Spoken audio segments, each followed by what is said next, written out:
So let's talk about the issues with Street Fighter 6, aka Woke Fighter 6, as some are calling it. Hey, it's your boy Mr. Breezy here. I just wanted to jump in on this as a newcomer to the streaming, as a newcomer to video game commentary. Check out Heavyweight Commentary. Me and my boy K-Dog do a lot of wrestling commentary, and so I've been a video game fan for many years, and now I am chiming in this space with all the experience that I have.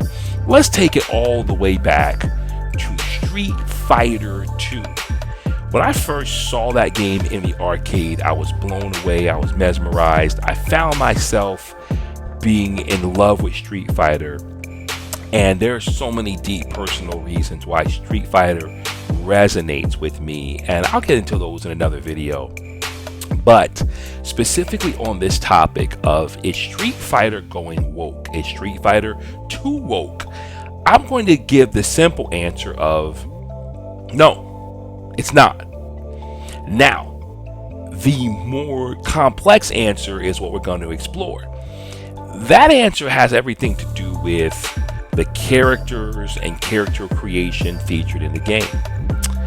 First and foremost, I know many of my counterparts are talking about, oh, well, what about Eternity? Eternity is transgendered and Eternity is so androgynous.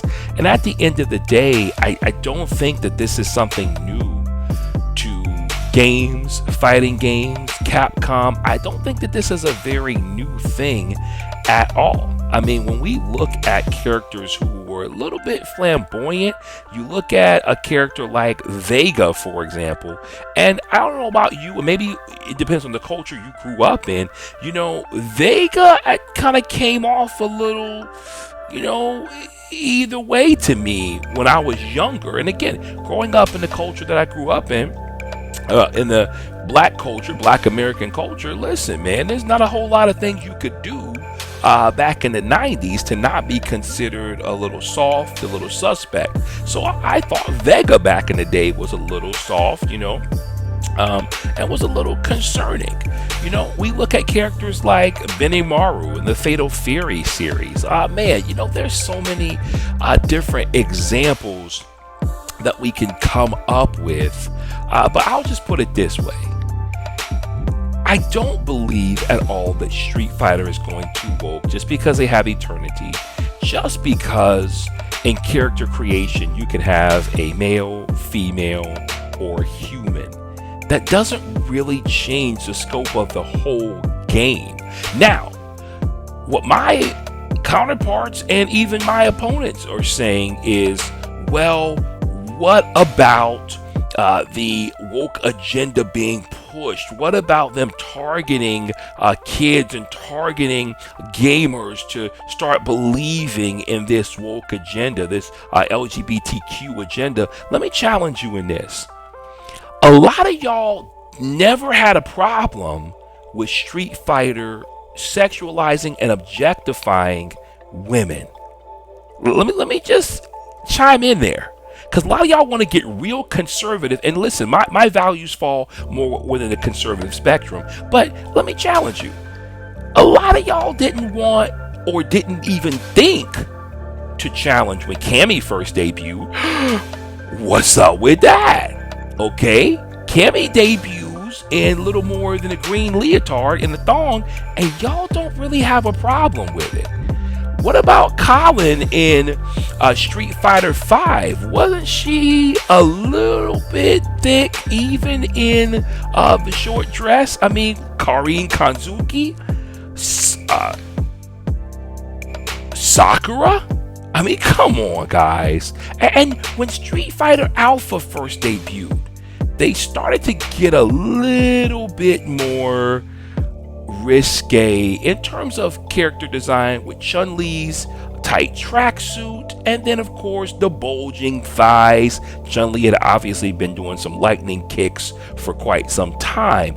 we can go on and on and on. Talk about characters like Poison. Some would say, oh, Poison was known as a transgender character. Hey, I never heard that. I don't know about that. I just know that back in the day, Poison was in Final Fight, and her girls, for all intents and purposes, were girls. Now, having said that, a lot of y'all did not have a problem with Poison and other girls in Final Fight getting beat up with lead pipes and knives. So let's just keep it 100, y'all. Let's keep it 100. You mean to tell me it was cool back in the day when I could take a lead pipe or a knife to a female character in Final Fight, fighting her on the street, but now you got a problem with just maybe one or two characters who are gender bending? Come on now. I think that is a little bit far reaching. Okay, never mind the Darkstalker series. What about Morrigan? And Morrigan being featured as an icon in many Capcom games, and her sprite making it into a lot of crossover games simply because fanboys were crushing pretty hard. And don't tell me that if you see a Morrigan cosplay that you're not gonna turn your head or you're not gonna click twice at the clickbait that it is, or you haven't seen Instagram profiles with all of these different cosplays of Cammy, Morrigan, Chun-Li, you name it. So here's my point. If we're gonna go all the way, let's go all the way. We can't rail against something that we don't like in a game just because it happens to be in the game for a little bit in cutscenes that you can skip. Come on, guys, okay? We can't get mad that there's something in the game that reflects the world. This is art imitating life, imitating art. And yes, we do live with transgendered people. We do live with gay people. We do live with lesbians. It happens, guys.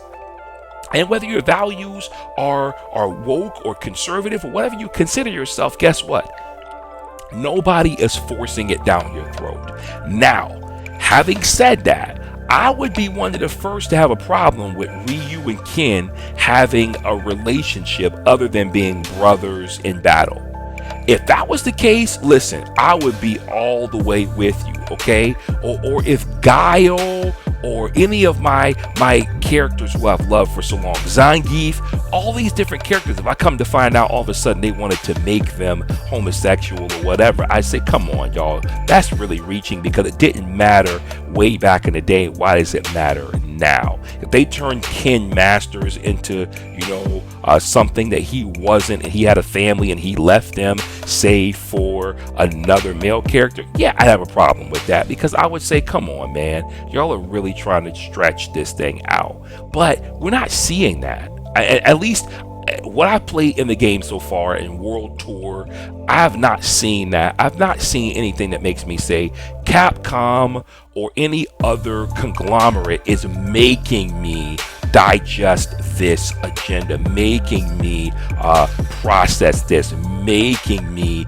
have to do things. Nobody's commanding you to put lipstick on your male character. Nobody's saying that you have to put breast on a male character or that you have to accentuate the male character. Listen, let me take it even a step further. If you really want to talk about woke agenda, you really want to talk about conspiracy theories, WWE games have allowed you to make creative wrestlers and come down to the aisle and walk out with a male character doing female poses and a whole female entrance. Okay, so if we're really gonna get on it, let's talk about games in general. Okay, let's talk about the fact that WWE has never shied away from that in their creative player games. I haven't heard that was a problem. Hey, I've seen YouTube videos where guys created a wrestler, called him Drake after the hip-hop star, and they wanted to make him look a little zesty walking down the aisle. So come on, y'all, listen, this stuff has been in games much longer than Street Fighter 6. This has been around for a very long time. We've had androgynous characters, we've had misogyny, okay, whether you want to believe it or not. We've had objectification, sexualization, even of characters like Sakura, who were for all intents and purposes minors, okay? And that has existed in the anime world for a long time. Take it a step further. I want to wrap this up, but I just keep getting too many examples. Take it a step further, okay? I never knew for the longest time that the Street Fighter 2 animated movie had a scene where Chun-Li was showering. I never knew that, probably until last year when I watched it all over again. I said, wait a second, well, hold the phone. I did not know that they had a shower scene with Chun-Li. I was shocked. I was like, listen, to me, it really took away from an iconic character that I loved in this series. I didn't think it was necessary, but I'm sure there's a lot of you who thought, hey, why not? You didn't have a problem with that. And so here's the thing, if you're going to participate in the sexualization and objectification of these female characters, and you've been doing it for years, let's not just try to jump up and say that Capcom is doing something morally wrong now, because for many of us, that was our boyhood, and that was our coming of age. So if that's the case, okay, you might just want to give a little mercy. You might just want to have a little bit more understanding, try a little bit of tenderness, and you know what? Let's show love and respect for each other in the gaming community. You may not agree with everything, and listen, it's Street Fighter. If you got a problem with something, how about you do this? Fight it out. Hey, speaking of that, I will see you very soon. Check me out in Battle Hub. Yes, you will see your boy Breezy, BR33ZY. I'll be out there, and as you can see, my character, you'll know who it is when you encounter me, because I'm going to be dressed to impress and lethal with the punches, kicks, throws, and all the good combos, baby. Alright, this your boy Mr. Breezy2U signing off. Till the next video, make sure you like, subscribe, comment, and share. And God bless, and thank you for watching.